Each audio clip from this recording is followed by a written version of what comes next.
Movement Redefined, the large version, it really is my life's work. 8 years of work. It's got so much material in it. It's time to do a smaller version. I always like to go deeper into the science than not deep enough. What's cool about this, and I want to just throw this out there right now, this book is free. I like to ask, what is the goal? Yeah. What is the main reason why you're doing this thing, right? I want to change as many lives as possible. I want to have the biggest impact. I had never thought I would be giving away free books, especially when it comes to like the stuff that's in Movement Redefined. Put a lot of time in it. Guys, welcome to the Right Angle Podcast. I'm your host, Dr. Joel Seedman. Got our co-host, Jonathan Moore. Jonathan, we've got a pretty interesting topic tonight, a fascinating one. Yeah, yes. Big one for sure. Complex and kind of multi-layer, but I think it's one that if we can do it somewhat justice, I think the audience is really going to benefit from this, and I think people are going to learn some interesting things that aren't often discussed in terms of strength training and health and muscle function and even the endocrine system. So I'm excited for this, and you've read the book obviously, and you know what I'm talking about, but we're going to get into that. I first want to kind of just give the audience a quick recap of what we talked about last time. And this goes back even to the whole topic of the new book being out, right? Mm-hmm. Movement Redefined Fundamentals, which is the smaller version of the big book, Movement Redefined. We just released that literally a few days ago. It's free. You don't have to pay a dime for it. So guys, you definitely got to go to advancedhumanperformance.com. It's my website. Download it for free. Literally, you're not losing a thing by downloading it. Even if you're not a fan of my stuff, people should just look at that. Give it a try. Give it a try, right? It's free. You got nothing to lose. And this is just the condensed version of the big book. And it's simplified down so that people don't have to go ultra deep into the science, but they can apply these concepts at a practical level. And whether you're into the science, whether you're just a fitness enthusiast, whether you're a personal trainer. So they need to go back and look at some of the other episodes, and they need to follow along because we are kind of using the book as a bit of an outline, right? I mean, we're going through that, and you helped me to distill the big version down to the smaller one, so you have a pretty good understanding of what's in this small one. But you know, we talked about last time kind of the background and journey of how I got to this topic of, you know, muscle function at 90 degrees and the PhD. You're a trainer yourself, and you've seen the impact that good or optimal muscle function has on, you know, just a little bit. Well, not just on joint health, not just on performance, but just health, like immune system function, right? You've seen it with your own body. Absolutely. You've seen it in clients in terms of like, hey, if a client's muscle function is better, that client is probably going to be healthier. And so I want to take this back to my own journey of how I used to struggle so much with my own immune system, right? I think we've talked about this a little bit. I used to. It's very interesting, you know, conversation about everything, how that, you know, you'll get into it, but it's just really, really interesting. Well, you've known me for 9 years, like we talked about. How many times have you seen me be like, I'm talking like sick, like where I have to take time off work? Rarely. Yeah, I don't know, once. It hasn't happened. Yeah. Compare that and contrast that to before I started doing the 90-degree training when I was in undergrad and when I was doing my master's and even my first year and a half, 2 years doing my PhD. I would get an upper respiratory infection at least 2 or 3 times a year where I'd have to go on antibiotics, usually bronchitis, usually sinusitis, and again, like sinus infections, all kinds of nasal issues. Oh, it was brutal. Yeah. Brutal. But it was so routine. And I knew like, okay, every 3-4 months, if I hadn't gotten sick for, buy the antibiotics in advance. Yeah, seriously. Got like a 2-year, you know. Well, and I couldn't, supply. you know, it started when I was kind of 14, 15, 16, when I had started strength training pretty intensely. And my brother was saying thing we always talk about. It's like, man, we used to get sick so much. He did too? He did too. Yeah. You know, we were doing kind of traditional high volume training. And, you know, this is the same time period in terms of what I'm talking about, like when I was in my early mid-20s, when I just kept getting sick, kept getting these upper respiratory infections and bacterial infections. And this was the same time where my body was breaking down, started having all that joint pain like I was talking about, and just everything was like kind of just coming to this halt in terms of how my body was feeling. It just was like this ultimate plateau of not just my stagnation for my training in terms of my numbers and my Yeah. improvements in the weight room, but it's like, dude, why am I unhealthy? Every area of your life, your health, Every area, everything, yeah. Because if you don't have your health, you don't have anything. And just, it was to the point where it's like, dude, I can't even train consistently anymore because I know once I start training hard, start training consistently, I'm going to get sick again. I'm going to take, a week or two to recover. I'm going to go backwards. And so I remember sitting in one of my classes during my PhD, and I could feel like, okay, I'm starting to get sick again. Okay. This was about, I would say about 12, no, probably 13 years ago. I remember the class. It was like motor development for special populations. It was one of the few classes that wasn't my most interesting class because I don't work as much with handicapped populations, special pops. But I remember sitting there. I'm like, this is ridiculous. I have to figure this out. Like, why do I keep getting sick? And this was in the process of me starting to look at some of the 90-degree stuff. And I remember even like praying, I'm like, God, like show me how I can stop getting sick because I can't afford to keep doing this. Like it's enough's enough. Yeah, enough's enough. Like you just get sick that many times. That was the last time that I had to take antibiotics. That was 13, 14 years ago. Wow. I have not had to take antibiotics since then. I've never really had anything more than like a 1 or 2 day cold where it's like, small. Even during COVID, when I guess I got COVID, it was like 1 day, 2 day thing. It really wasn't that bad. What I'm getting at was when I was training with traditional training methods, my immune system was so compromised and I couldn't quite figure out the connection, but I knew there was something going on. We talked about this a lot. And even I used to plan, as a trainer, you'll appreciate this. I used to know instinctively because it was like clockwork. If I had 20 hours of personal training planned while I was, whether it was during my PhD or during my master's or undergrad, if I had 20 hours planned, I knew I would have at least 4 or 5 cancellations every week because people would get sick because it was also happening to my clients. And so I knew inevitably people are going to cancel. Somebody's getting sick. It's going to happen every week. And now I look at it, with my current clients, I might have 1 or 2 cancellations per week, and it's rarely because people get sick. It's usually other things. Yeah, other things, exactly. Yeah. So, I mean, you're pretty healthy too. I mean, you rarely do you get sick. You got celiac, which is different, but exactly. Don't throw the bread in there. there. No bread. Give a loaf of bread while we're talking, dog. Right. Just throw the bread in there, toughen up a little bit. That's funny because we might even have to talk about the one session where you had the bolagnese sauce with the. We will get to that. We got to talk about that. We will get to that. Well, it's actually related. You're not gonna live that down. It's is related because it even remember how you didn't actually puke. Because when we talked about does it have something to do with the enzyme regulation? We'll get into that another time. But anyways, so this kind of led me down this path of understanding that when I started to feel joint pain and when my joint pain really started to flare up and I started to have more inflammation and just more discomfort, and I'd start, especially like in my neck and traps and hips and knees and low back, when those areas would start to really act up, I knew, okay, I'm probably getting sick. I'm going to get sick. I mean, off the bat, this is obvious, but just mentioning those body parts is too much range of motion. Oh, off yeah. The bat, I can just 100%. I would do a heavy squat workout. If my low back. Tying in together. Exactly. Right? So if my hips. And everything. So. Exactly. If my hips and low back were pretty shot the next few days, I knew, okay, there's a good likelihood I'm going to get something. I'm going to get sick because when there's that level of inflammation, and I didn't even put it together. I just saw the trend. I didn't know why it was happening. Quick question. So what was your sleep like during this time? Horrible. Okay, yeah, there you go. Horrible. Yeah. I would get up at least twice a night, sometimes 3 or 4, usually to take a leak, or because I was restless.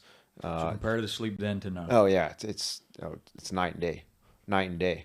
I felt like an old person always having with prostate issues, or even diabetes. They say, people get up a lot to go to the bathroom. My insulin sensitivity was very poor because the inflammation was so high in my body. So sleep was awful, which, you sleep poorly. Well, guess what else happens? Your immune system gets run down. So it just kind of went hand in hand. So like I said, noticed that with my own clients as well. So I'm like, all right, this isn't just me. This is happening with other people too. Talk to other trainers. Kind of a similar thing. And the more sore your clients would get, which you'd think oh, that's great. Your clients are getting sore. I'm telling you, it was almost like clockwork again.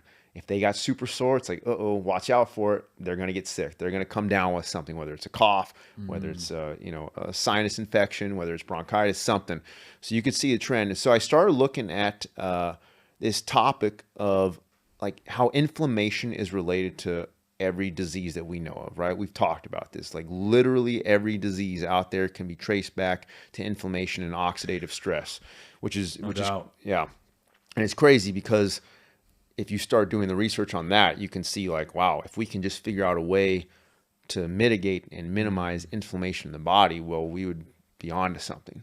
So, but I understood like, okay, I'm inflamed and I'm getting sick. So I started looking at how do you reduce inflammation? What increases inflammation? We know diet obviously can increase or decrease inflammation. Of course. Yeah. I know that for myself, Yeah. just having a sweet tooth and things like that.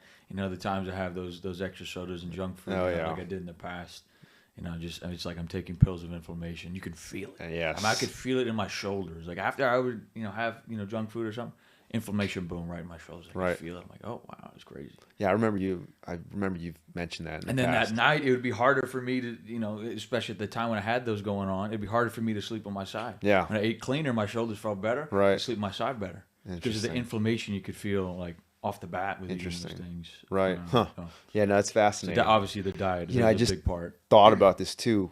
Something else I've mentioned this on some of the other videos, but I think my excessive mouth breathing also stems back to this because when you're inflamed and when your sinuses are acting up, guess what happens? You have a tough time breathing. Filter system. Oxygenation you're getting is just not optimal over and over and over and over again. Then you do those deep range of motion, you sleep poorly, it just snowballs. It's like this horrible, vicious, negative cycle, right? Exactly. So, but a lot of people, so many people do that. Yeah. So many people do that, and they're wondering the same things you are. Yeah. Why am I feeling this way? Why am I getting sick?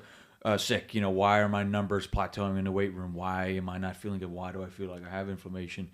It's just kind of the accumulation of all this. But a big common denominator, to a good degree, is the muscles. You know what I mean? Acting as that endocrine organ. And then your range of motion, your form, and your weight training. Exactly. So with that said, like you said, muscles acting as an endocrine organ. Okay. So everything I just covered up to this point, okay, was kind of discussed in chapter 1. So this is why I'm saying to the audience, you guys need to kind of follow along in the book. Like I said, it's free. And it's not long. No, it's not long. Thinking it's not. It's simple. It's quick, easy, to the point. You learn a lot. Yeah, we're going into more detail than actually what's even in the small book. Now the big book, super detailed, but the small one. So this book is, great for sure. And what we covered last time, what we just covered, is basically chapter 1. People should still read that because there's some other stuff in there that we're not going to necessarily address. But chapter 2, this leads into chapter 2 because this is looking at inflammation and it's looking at a topic of muscles acting as an endocrine organ. And we have talked about this so much and also discussed it from a standpoint of like, wait, why is no one else examining this? I am still stunned. Yeah. You know what I mean? I'm still stunned. Like even in my kinesiology program, in my master's program, it's not mentioned. Yeah. You know what I mean? As muscles acting as an endocrine organ. And over that, the largest endocrine organ. Yep. You know what I mean? And just the importance it plays. Exactly. As of roughly 2000, somewhere between 2008 and 2010, muscles were reclassified as not just a kind of a functional tissue. They were reclassified as an endocrine organ. Okay, and an endocrine organ can crosstalk to other organs. So it's not just, it doesn't just have like a kind of this local effect on the body where it's like, oh, what's going on at that area of the body stays in the body and just is kind of transient. It affects everything. And so one of the reasons for this is because we have these cytokines produced in the body, which are like little proteins that they're responsible for cellular signaling. Well, what they found, and this is when they reclassified muscles as an endocrine organ, is that muscles produce cytokines. Okay, they produce these little proteins, and they renamed the cytokines produced from muscles as myokines. Myo means muscle. Okay, so if the muscles produce myokines, okay, or cytokines, which are, like I said, those are like those cellular signaling things. These are responsible for talking to just about every other tissue and organ of the body. And that means they can impact your health. They can impact inflammation because cytokines / myokines have a massive effect on our levels of like inflammation, oxidative stress, how well we can kind of get rid of inflammation, how well we can deal with it in our bodies. And so if the muscles are, I mean, you think about skeletal muscle, it's throughout the entire body. It's not just the largest endocrine organ, it's like the largest by like tenfold, right? It's huge. No doubt. Yeah. It's not a comparison. Exactly. So what the research on this is essentially showing, again, this is back in 2008 to 2010 where they reclassified muscles as an endocrine organ. At the time where I'm writing my PhD on this and kind of trying to figure out this topic, it was around 2012, 2013, and this was a new topic that no one was really looking at except the researchers on this who were, really into like biochemistry. But even then, I feel like they didn't nearly go into as much depth as they could have and should have. They did not. Exactly. Because it's kind of like, okay, you understood what it was saying in terms of like the laboratory results, but what are the practical implications? For me, no one had gone into that. Yeah, exactly. And that's kind of what I wanted to do during my PhD. And I wrote this chapter on like myokines and muscles acting as an endocrine organ. And I showed it to my professors and I'm like, hey, I want to include this in my dissertation for my PhD. They read it. They're like, like it kind of makes sense what you're saying. This is a new topic. It's fascinating, but no, because they said, okay, you're kind of taking some leaps here. And I was, because you had to take all these different pieces of the puzzle, like I did for some of the other stuff with like biomechanics and like length tension relationship of muscle fibers and elastic energy. You got to put the pieces together, right? You got to play detective, as we talked about. Absolutely. And I mean, obviously, I think you've done that pretty much as well as anybody in this field, for sure. Yeah, I mean, I think everyone has to do that to an extent, whether you're just taking the work I've done and comparing it to other trainers out there and like saying, okay, let me compare it to what knees over toes is doing. Training. Everything. Yeah, exactly. All areas of life. Exactly. We're talking about religions. The thing is, though, you put the pieces together and it's the truth. Yeah. It will fit, as we've talked 100%. about. So it's like, you'll get to you'll figure it out.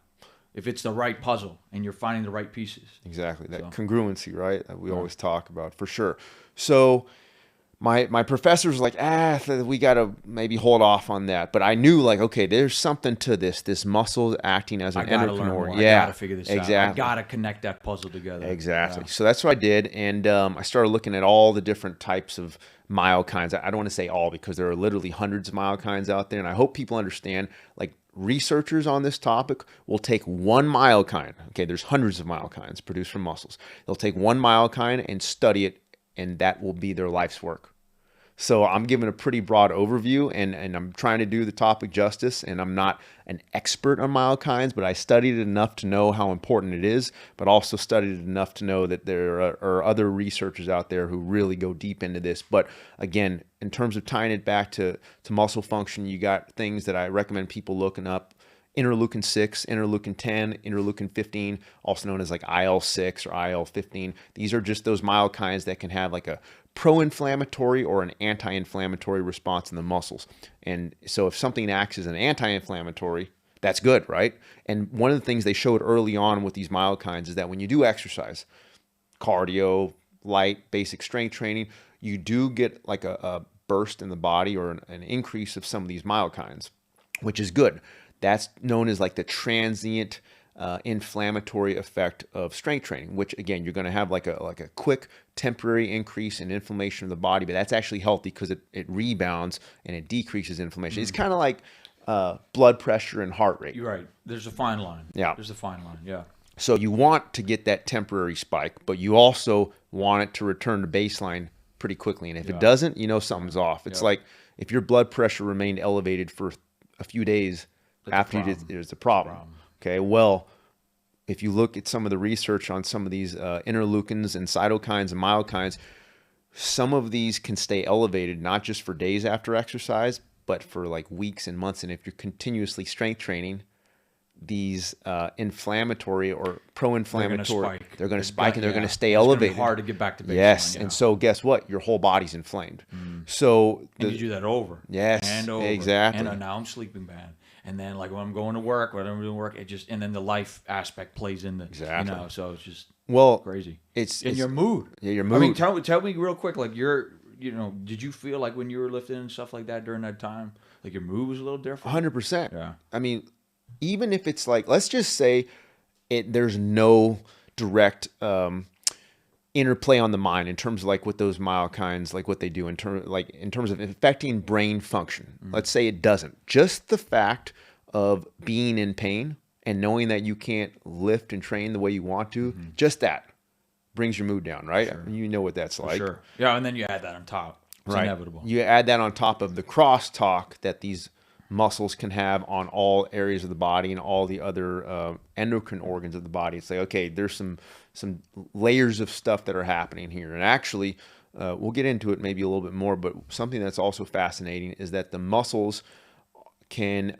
have a large impact on your autonomic nervous system. Autonomic nervous system is like the fight or flight hormone. That's or not fight or flight hormone, but our fight or flight system, which is the sympathetic nervous system, right? That's the one you kind of want to learn how to keep down and not get be able to control it. Yeah, that's the adrenaline system. You don't want that to be too elevated because it gets you in this like it gets you overly anxious, right? Yeah. And then you got the parasympathetic, which is more of like staying calm.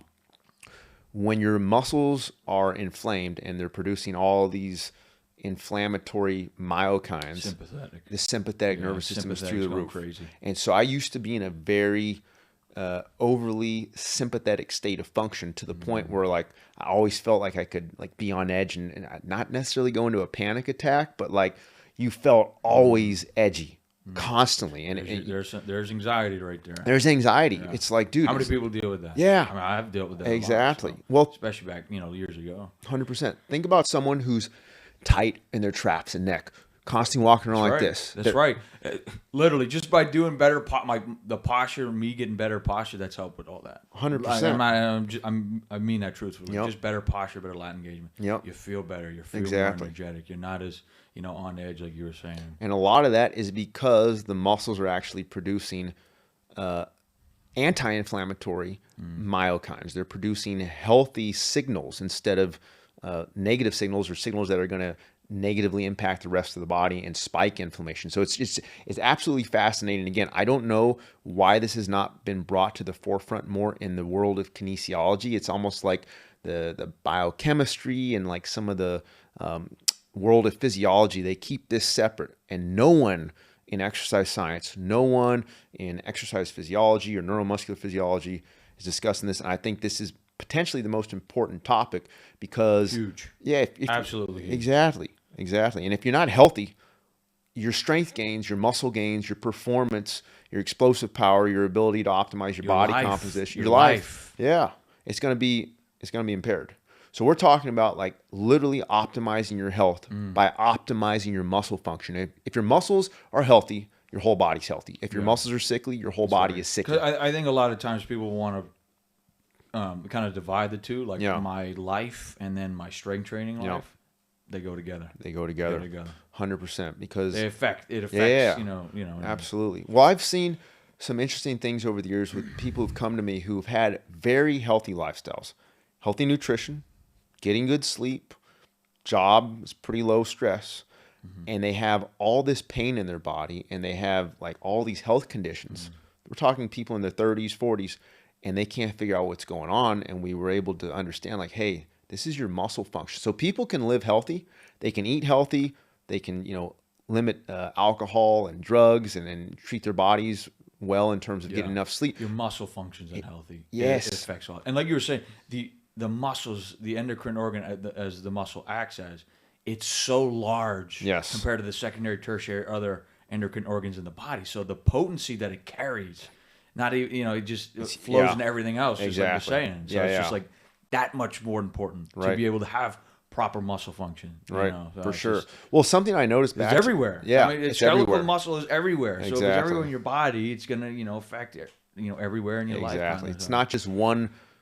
Like, it's not like your pancreas or your kidneys, or it's like, no, it's your entire body. Yeah. And it's interesting because I used to see this pretty strong correlation. Again, I can't prove this, but whenever I would get tight in my traps and neck and shoulders, especially after doing deeper push-ups, I went through this phase like in 2000, I think it was like 2012. I was trying to do, remember we talked about Adam Archuleta the guy who trained for his I pro knew he day. played for the Rams. Yeah, back he in the played day. for the That's Rams, right. and he was a beast. And Yeah, he was really and he athletic. trained under a Jay Schroeder system. They did they did a lot of holds, but they did a lot of deep holds. And so I remember reading about that and hearing about it and trying it because again, I was looking at like muscle spindles, thinking like, oh, you want to activate muscle spindles, you got to stretch the muscle. So I'm going to do these long, deep holds. And again, without fail, when I would do those push-ups, with deep stretch push-ups and do long holds, and if I was sore or achy in my shoulders and traps and neck the next day, right there, like I would start to develop a cough, start to develop some congestion in my lungs. It was weird. I don't know if that's how it is for everybody, but again, it's just like showing how various parts of the body, when they're inflamed, it talks to everything. It's that crosstalk, like we just mentioned. No so doubt. Like it talks to the others. yeah, That's right. Cross talks. and Yeah. cross talks, Yeah, and that's yeah. that myokines and the how they cell signal. Okay, that's Well, and then the amount of like myokines it produces. Yeah. Because it's just so big. exactly. But, So one of the things here is that besides looking at like myokine function and understanding that, okay, muscles can produce myokines. If our muscles are healthy, they're going to produce healthy myokines. If they're unhealthy, they're going to produce unhealthy myokines. So I started to kind of like, I don't know, put these things together like this puzzle, understanding, okay, me getting sick 3-4 times a year and having to go on antibiotics and seeing that correlated with joint pain and my body feeling like a train wreck, that's not a coincidence. This is related to this topic, and also seeing it with some of the athletes and clients with the same thing. There's another topic, though, when you start looking at inflammation, okay? So I want to just tie this back to inflammation real quick, all right? Because when the muscles are healthy, the whole body's healthy, because the muscles also have the potential and the ability to bring inflammation levels down. Well, and if inflammation is related to every known disease, we want to do everything we can to keep inflammation down. And if muscles are the largest endocrine organ of the body that can produce or elevate or decrease inflammation, it's like, well, there's our answer to potentially like not just health, but literally slowing down the aging process. If you want to accelerate aging, get your muscles sickly. You're going to accelerate everything. Exactly. And everything. I think all populations, especially maybe a little bit older populations as well, but all populations. It's not just we talk about like the range of motion, you know what I mean, the form to technique, but also not even just that, the people that don't do anything. Right. You know what I mean? Yeah. Don't do it. It's that field of people as well. Just being able sure. to like, get in the right spot. Obviously, being optimal when we lift, but like just getting up and going a little bit too. So well, there was in one of my muscle physiology classes, the teacher posed an interesting question once. He said, "Is there ever any time or ever any scenario where it is best to not strength train, like talking about like not just like a 1 week where your body's feeling under the weather, where he's saying like, hey, is there ever a circumstance in life where you would just tell someone, hey, you might want to stay away from strength training? I brought up this topic of like, okay, muscle function and muscle dysfunction increasing negative myokines and increasing inflammation. So it's like you can make an argument that faulty strength training can destroy the body because of how much inflammation it can create. Real quick, during this time, I know you have some injuries previously with the back and things like that. What was your back like just kind of during this time and your inflammation, things like that? It would go up and down. Sometimes it would be like, okay. Well, I'm talking about like the deep range of motion, the deep squat, things like that with the inflammation in your back. It would be, like I said, it would range. It could be like not too bad to like excruciating pain. And when did you do those like deep long holds too? Yes, with the squats. I just looked up real quick. It's interesting with the Archuleta thing. Yeah, they said he had a herniated disc when he was playing, and obviously even as locked in as you can be with football, injuries can still happen. I understand that. Just playing myself, it's very tough. But Archuleta's herniated disc was so bad that he couldn't tie his cleats, but he continued to play. It's just interesting because I know you had back problems and things like that. Okay. And the congruent, because you just brought that up, so I just looked that up real quick. So, I don't know what caused his injury, but I can tell you. No, for sure. But I think they played a part. Well, sure. what caused mine was deep squats. Yeah. So and doing holds down in that deep position, and that also, like I said, when I did it on push-ups or remember we've shown videos where I'm doing the Cambridge bar bench press. I would do like 10, 15-second holds with 135 down there, Yeah. thinking I still like, can't believe that's you. oh Like knowing you yeah. now in the years, it's like, is that Joel? You know? But you're just setting off a cascade of inflammation when you do that in your traps, in your chest, and not to mention like there's something else with like spastic tight muscles. When your muscles are tight and spastic, yes, those are also that's a scenario where you're increasing those negative myokines and increasing inflammation. But go ahead. Yeah, well, yeah, no, I agree with like this as well, and then this kind of plays into like your testosterone effect as well. Well, we and then talked, you're like yeah. literally like even subtly you can sneak into just kind of like your posture, your mood, your confidence, your testosterone levels is just interesting. Well, there's studies showing that good posture Yeah. enhances testosterone. Exactly. So if Yeah. you're spastic and you're up here and you're trap dominant, and you're inflamed Exactly. and you're doing all these things, it's just gonna again snowball really. Exactly. It's just, And very not to interesting. mention too, when you're tight, especially like in this region, the upper body region, even the legs, your oxygen utilization is very poor because you're spastic and tight, and but when a muscle is hypertonic, your oxygen utilization in that region is impacted, and so your blood flow, your oxygen utilization, your health in those regions again is impaired. That in and of itself, just forget even the myokine stuff for a second, that can make someone sick. So there's so many things you can look at. I discuss it more in the book, and even some of the stuff on like hypertonicity, which means like a muscle is overly tight Yeah. or spastic, Yeah. which you actually look at most people that strength train, you look at most bodybuilders, they're a bundle of hypertonic spastic muscles. Everything is tight, and those are the same people that usually do a big range of motion, because when you stretch a muscle too much, Comes back tighter. right? tighter. Exactly. Yeah, So 100%. and you think about how most people, their shoulders are rounded. Well, what's tight and spastic? This region, their traps, their shoulders, their chest. Well, that's going to impact And then I oxygen know you got a lot of utilization. young kids that lift. They got good chest development. Their back's not developed. Yeah. And they're like, how can I grow my back? Well, it's tough because you can't really get, we got to get into those lats in the Yeah. back, and then that will help the chest. But it's because they're kind of in this spot, like you're just Exactly. saying, and they're doing that over and over. Yeah. And then they're super stuck and tight. Yep. So it's hard for them to get down and back with their shoulders and really get into the back and stuff as best as possible. Exactly. Well, here's what's interesting to kind of play off that. We were talking about C-reactive protein. Okay, I think I mentioned it for just a second. So once again, inflammation increases when muscle function is not optimal because of the myokines. There's a test called C-reactive protein test, or a high sensitivity C-reactive protein test, CRP.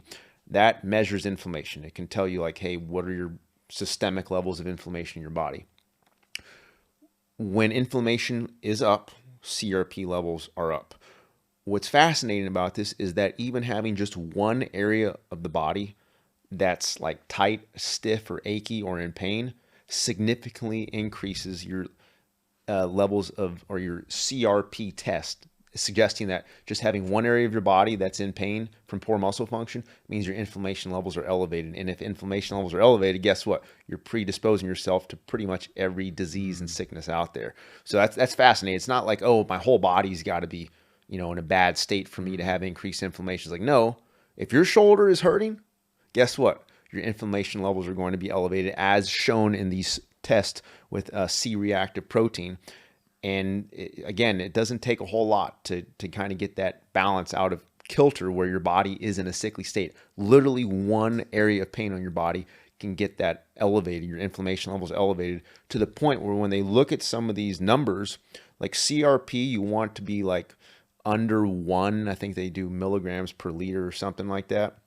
Some of the studies show that people, when they have pain, their levels of inflammation, according to the C-reactive protein test, is like 2 or 3, which puts you at moderate to high risk for cardiovascular disease. Again, Brutal. one area of pain, one area of inflammation. Think about most bodybuilders and powerlifters, and just even athletes. How many areas of their body will they complain about being tight and stiff?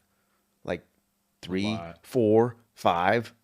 Okay, so it's like, man, not only is that going to impact their performance, it's making their body sickly. And if you're trying to gain muscle when you're sickly, your body's inflamed. Good luck with that. And especially, in the COVID world. Yeah, for sure. Well, on that topic too, I think we were talking about this earlier about like, the high incidence of cardiovascular issues in young athletes, right? Oh yeah. And It's It's unfortunately going up a lot. Yeah. Skyrocketed. Well, what's also, I mean, there's other things. I don't want to get into the, other topics, but in terms of like what's skyrocketed a lot over the last year, 10 years, 15 years, strength training with young athletes, right? It's really escalated. I mean, pretty much everyone that does any type of, whether it's a high school sport or pro sport, they're doing intense strength training. Well, if they're doing it incorrectly, guess what? Their inflammation levels are through the roof, and that's making them more predisposed And to cardiovascular issues. unfortunately, a lot are. Yeah, And and a lot of us, like a lot, it's not to their fault that no one's taught them. Yeah. You know what I mean? So that's, obviously what we're trying to do as best as possible. for sure. Yeah, I mean, it's not like we're not blaming anyone here, but we're saying that This is to help you. yes, this Because is when I think people's like this and that, it's like, no, I'm trying to help you out. You know Yeah. what I mean? I'm not trying to put you down. I'm trying to help you out when it comes to Exactly. all this, the accumulation of everything we're talking about. exactly, Just want and people to and know also just for people to understand that muscle function doesn't just impact like how your muscles feel or how your joints feel. It's like no, that impacts your entire that. Right, the physiological crossover. function. Yeah, we were talking about it. It appears into every area, Yep. you know? I want to read something real quick here from a study that came out. Remember, I was saying that my professors were kind of like, you're making some No. leaps here. Yeah, they're saying no because Lock the door. No. Yeah, no. They were saying I was making some leaps in terms of like taking some of those first few years of the research and preliminary data that came out with muscles acting as an endocrine organ and suggesting that, well, our muscle function plays a huge role in determining that. So this study just came out about 6 months ago. Let me see if I can find it real quick. Okay. This was in the Journal of Ultrasound, official journal of the Ultrasound Medicine Biology. The name of this is Skeletal Muscles as a Pro and Anti-Inflammatory Tissue. Okay, so again, it can go one way or the other. It can be healthy or unhealthy. Insights from children to adults and ultrasound findings. So I want you to tell me if this rings a bell. Again, this just came out, and this is what I've been saying for the last 10, 11, 12 years. This is from the abstract. People can look this up. The authors are Ludovico, I believe. Previously regarded as a movement and posture control agent, the skeletal muscle is now recognized as an endocrine organ that may affect systemic inflammation and metabolic health. Okay, we just talked about that, right? Our muscles can impact our entire physiological health. The discovery of myokines, those are those cytokines produced from muscles, such as IL-6. That's probably the most studied one. They're released from skeletal muscles in response to physical exercise. It's now one of the most recent insights. Myokines are the mediators of balance between the pro-inflammatory and anti-inflammatory responses. This underscores muscle function as a determinant of good health and prevention of disease. This came out like 6 months ago, but it's what I've been saying for like 11, 12 years now, since kind of putting those pieces of the puzzle together. No, it's no. That's not what I'm saying. I'm just kidding. But yeah, I know what you're saying. But it's kind of like this started to come to the forefront over a decade ago, and even this being like 6 or 7 months old, you would think the entire world of exercise science would like, oh, we got to understand this more deeply, because if our muscle function determines our health, don't we want to understand what proper muscle function is? Yeah.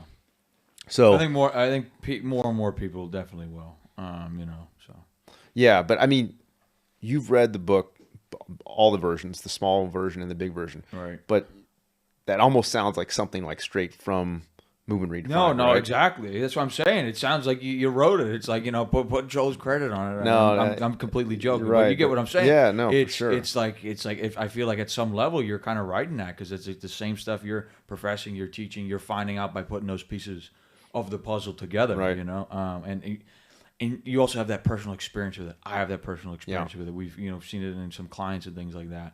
So now we're just looking at a little article here and there. It's like, we felt it ourselves. We see other people feel it. Exactly. And I know other people feel it as well. They 100%. They just don't know the reason why. And then so I think this is a big part of that.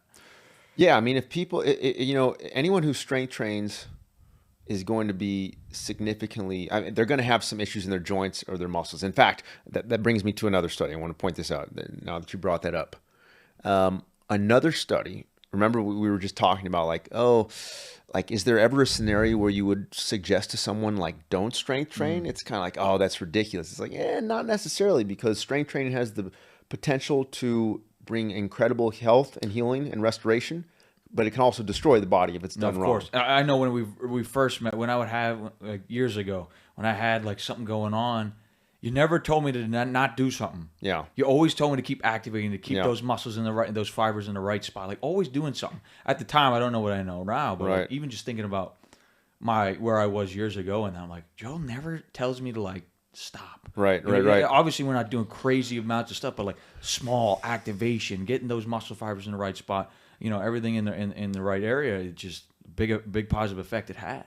Well, but you never told me to not to stop. Like you never told me to stop. Yeah. And I was like, man, you know, why? But then I always kept feeling better. So I'm like, I didn't stop. It's because of this topic. It's because the muscles acting as an endocrine hormone. Exactly.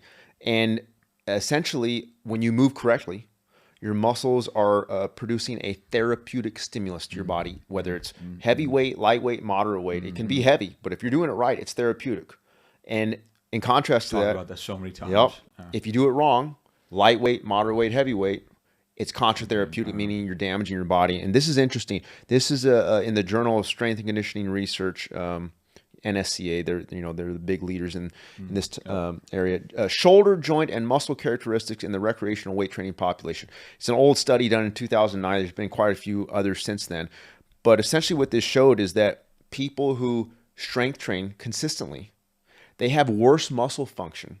They look predominantly at like the shoulder, joint, and upper body areas. They didn't look at lower body. There's some other studies that have looked at lower body, but they have worse muscle function in their upper body. They have more imbalances. They have more mobility restrictions. They have poor movement patterns and just their overall level of function in their upper body. We're not talking just pure strength. Yes, people who strength train obviously are going to be stronger, but strength is just one attribute of muscle function. There's other things that are arguably more important. But also to add to that, you know, they're not getting to where they could be as well. No, exactly. But I think something to consider. I mean, if people have, well, I'm going to kind of tie this in.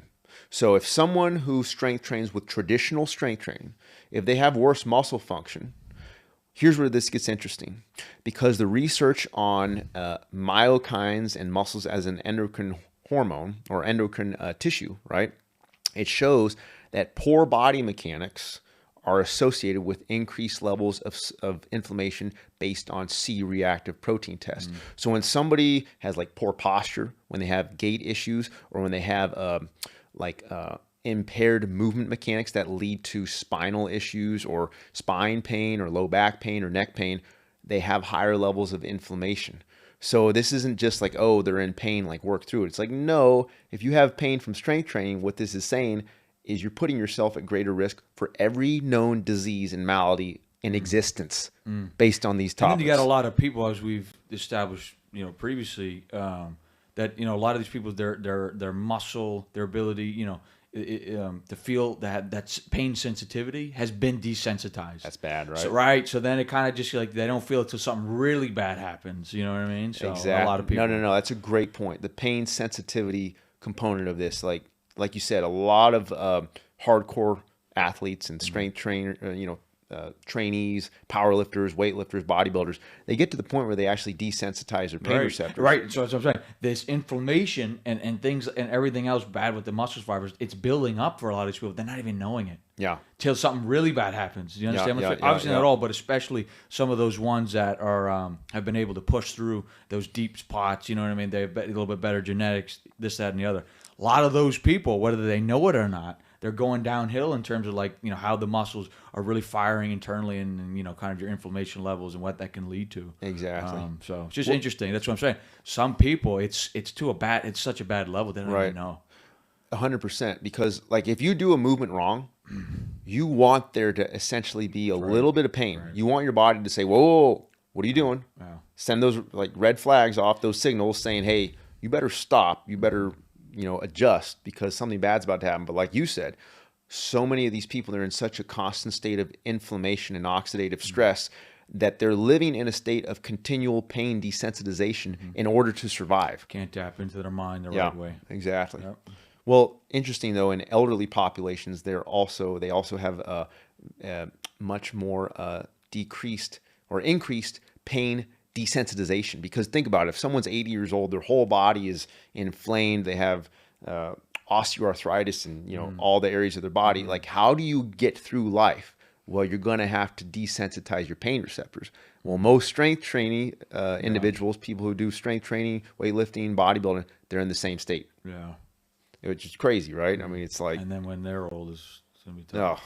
brutal. But how else do you get through life when your body's constantly inflamed? Like, your body has to adjust. So you actually want a little bit higher levels of pain sensitivity so that your body can make the adjustment. Exactly You can get those signals. No doubt. But anyways, so back to this C-reactive protein test.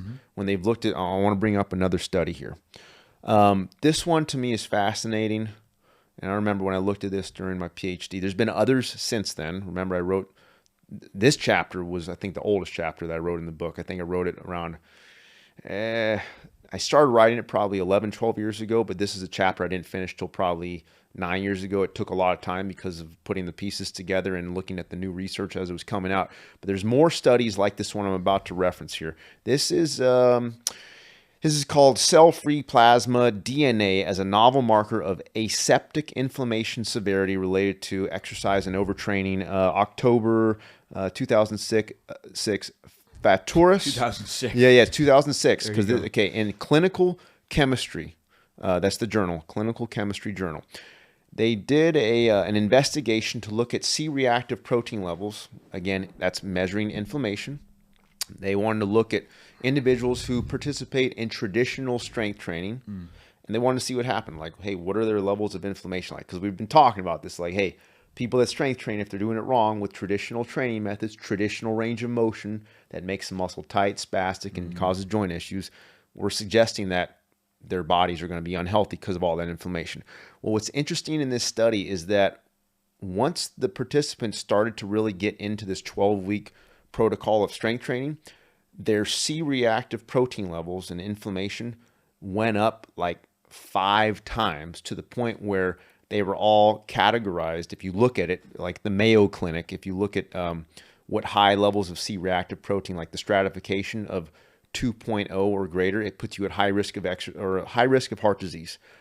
The average when these people when the participants got into their training was like 3.5 to 4.8. So they are well above high risk for cardiovascular disease. This is just healthy, recreational trained strength trainees who are performing, a traditional protocol. And look what happened. Their levels of inflammation. Yeah, and that's what I was saying earlier. I bet a bunch of them don't even know. They don't feel, they can't tap into that. They don't know that, you know. And so, desensitization. Exactly. And it's not like they're all going to go get tested. Yeah, right. But you got to be tuning into your body. Like, hey, if something's off. It's hard for them to do that. Yeah. And then, Well, I think a lot of people, they strength train, they go to the gym, they work out, and they think, oh, my body's supposed to hurt.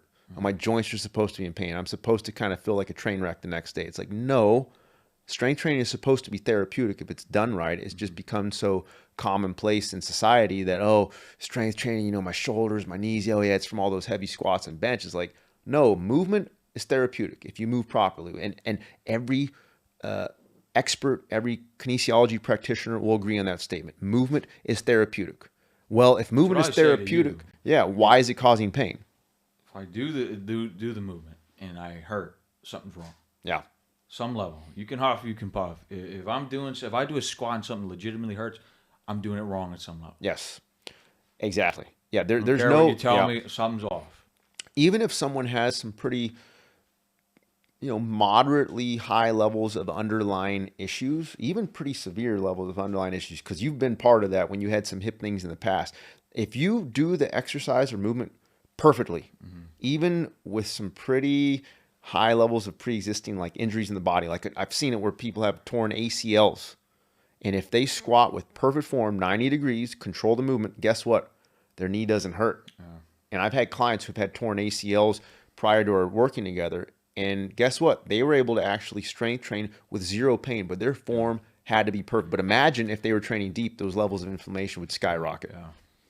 So it's fascinating. And so there are other studies like this, but the point is that traditional strength training seems to increase inflammation levels of the body so much so that your whole body is sickly. So I think if people can understand that, they're going to want to look more into optimizing muscle function. This is where the 90-degree thing, starts to come into play. I also want to just quickly tie this into, we mentioned earlier about like aging, right? Accelerating or decelerating the aging process and how muscle function can play a huge role for that. And even things like dementia and cognitive issues in elderly individuals. 5 bad lifts. 5 years faster on your life. You know what I mean? 5 bad workouts. I'm turning 30 tomorrow. Your IQ just dropped from an ass to grass squat, man. That's funny. I love it. But no, on a serious note, that's good. There's this correlation, and it looks to be even more than a correlation. It looks like there could be some causative effects going on here with posture, inflammation, and C-reactive protein. You had to crack that joke. Yeah. Got me going. But, okay, so elderly individuals typically have worse posture, right? Yeah. Okay. Those posture issues appear to actually increase inflammation and increase pain in the body. And as we mentioned, when there's pain in the body, what happens? C-reactive protein levels, inflammation goes up. Yeah. And also what they're showing here is that this is related to joint degeneration, osteoarthritis, the cartilage breaking down. And there's research showing that when that happens, this is associated with cognitive decline, okay, like dementia. This is a pretty crazy topic.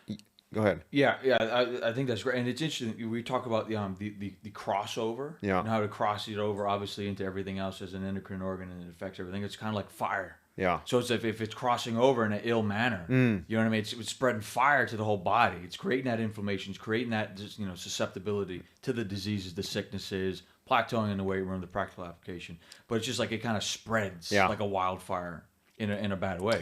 It's funny because in the research they often use fire and inflammation as kind of like an analogy. Well, how do you start putting that fire out? I would too. Even in my own body, like the times I'm like, it feels like a internal fire. Yeah, exactly. Well, in the way most people strength train, they're throwing flames to that fire. They're adding more heat to that fire. They're making the flames bigger. Whereas if you strength train properly, you're kind of helping to start dim it down. You're putting that fire out slowly, and it is a gradual process, but it can happen.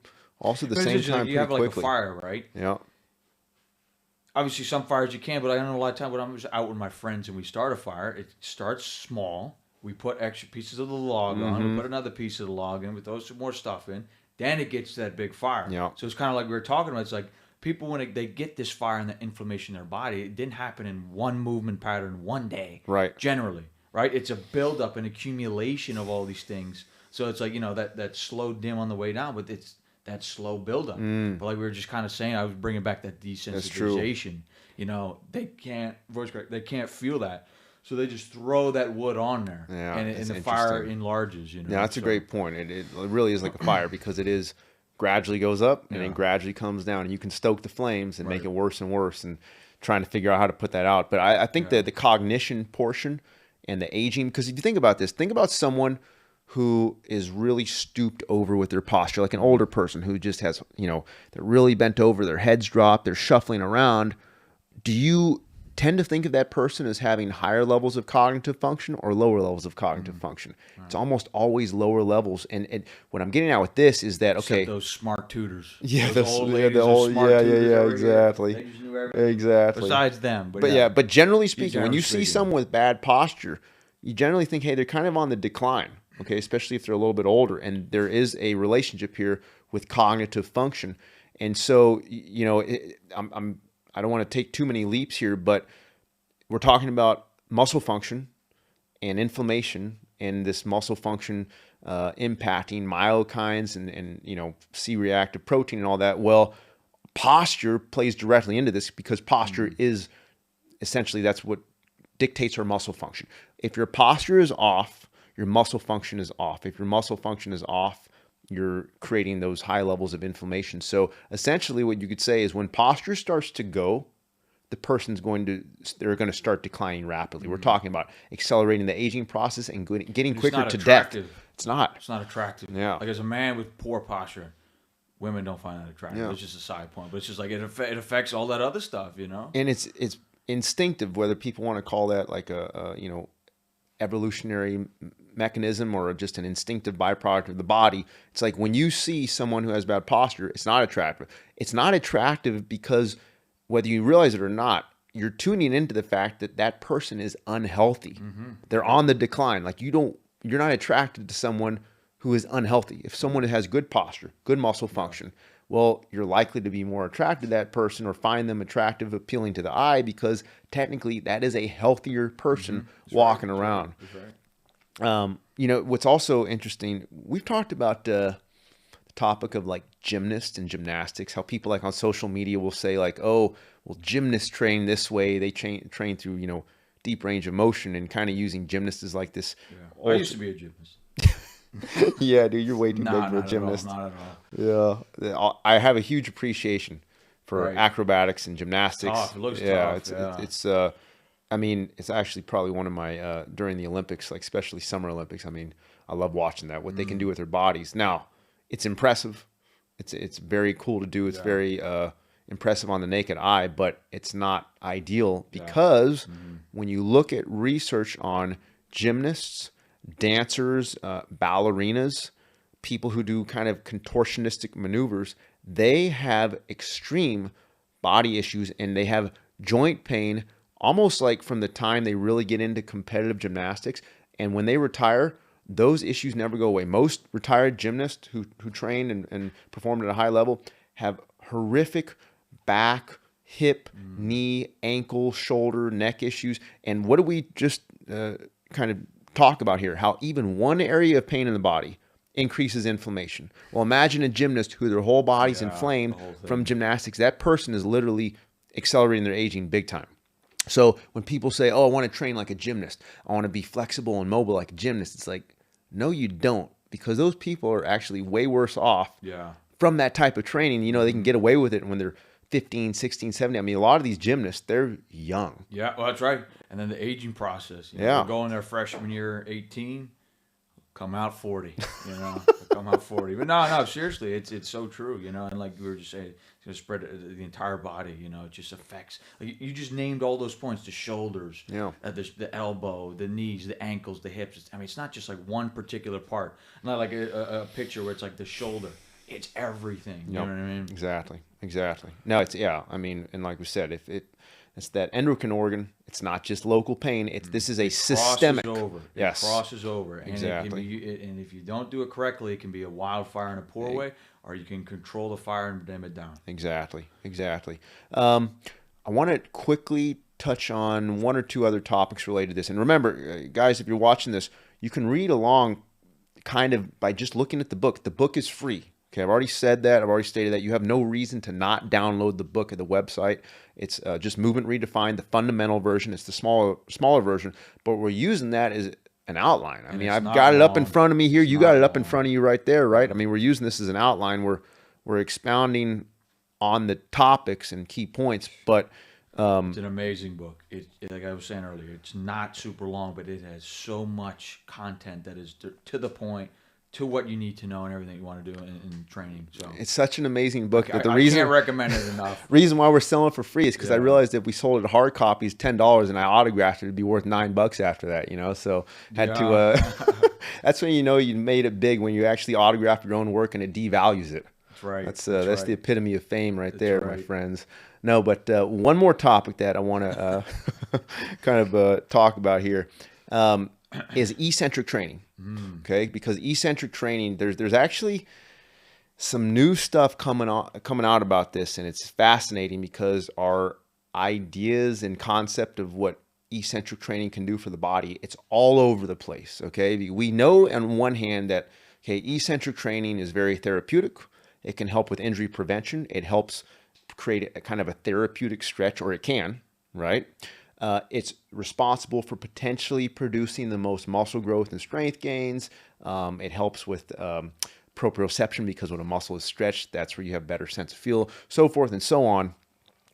But if you really dive into the literature, and there's a small section of this in the book, big book, I go into it further, but when people do eccentric training, the research shows that there is also a host of negative issues that can happen from this very high level of muscle damage that we used to think muscle damage slash micro trauma was like, oh, that's good because you tear a muscle down from stretching it and it builds back stronger.